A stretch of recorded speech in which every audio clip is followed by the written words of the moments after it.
terjadi pada pertengahan abad ke-18 ditandai dengan penemuan mesin uap yang digunakan pada proses produksi barang. Saat itu di Inggris mesin uap digunakan sebagai alat tenun mekanis pertama pada industri tekstil. Sebelumnya masyarakat Inggris masih menggunakan tenaga manusia dalam menenun. Pada tahun 1776 James Watt akhirnya menemukan mesin uap yang lebih efisien dan canggih untuk alat transportasi laut. Sebelumnya transportasi laut hanya menggunakan arah angin yang sewaktu-waktu bisa berubah. Bahan bakar mesin uap saat itu adalah kayu yang dibakar dan juga batu bara. Lambat laun, teknologi James Watt digunakan oleh seluruh bangsa Eropa yang memungkinkan bangsa-bangsa Eropa saat itu melakukan penjelajahan ke seluruh dunia untuk mendapatkan sumber daya alam di luar wilayah Eropa.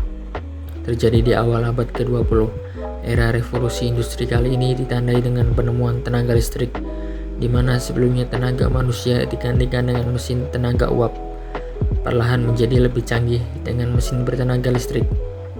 Tetapi terdapat kendala yang ditemukan dalam proses produksi, yakni proses transportasi jika pabrik cukup luas.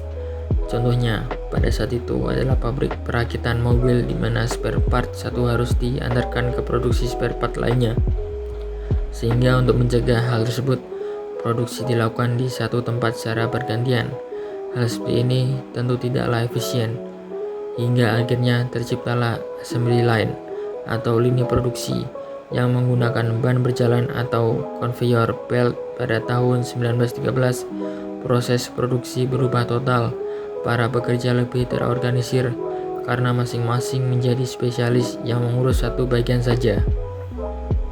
Di era ini, peran manusia di dalam industri pun mulai dikurangi dan digantikan dengan mesin-mesin pintar berteknologi khusus yang bisa memprediksi dan membuat keputusan sendiri. Penggunaan komputer mulai menggantikan hal-hal yang dulunya dilakukan oleh manusia, seperti mengirim dokumen, menghitung formula yang rumit, sampai membuat pencatatan keuangan. Era revolusi industri 3.0 ini juga sering disebut sebagai ancaman dari beberapa profesi, sebab dikhawatirkan profesi tersebut akan segera tergantikan oleh mesin sepenuhnya. Tren di dunia industri saat ini yang menggabungkan teknologi otomatisasi dengan teknologi cyber. Salah satu hal terbesar di dalam revolusi industri kali ini adalah Internet of Things. Revolusi ini juga dikenal dengan istilah Smart Factory, di mana dilakukan penerapan konsep otomatisasi oleh mesin tanpa memerlukan lagi tenaga manusia dalam mengaplikasikannya. Inovasi baru Internet of Things, Big Data, percetakan 3D, Artificial Intelligence, kendaraan tanpa pengemudi, rekayasa genetik, robot, dan mesin pintar diyakini akan berubah total di dunia industri, jauh lebih canggih dari revolusi industri 3.0.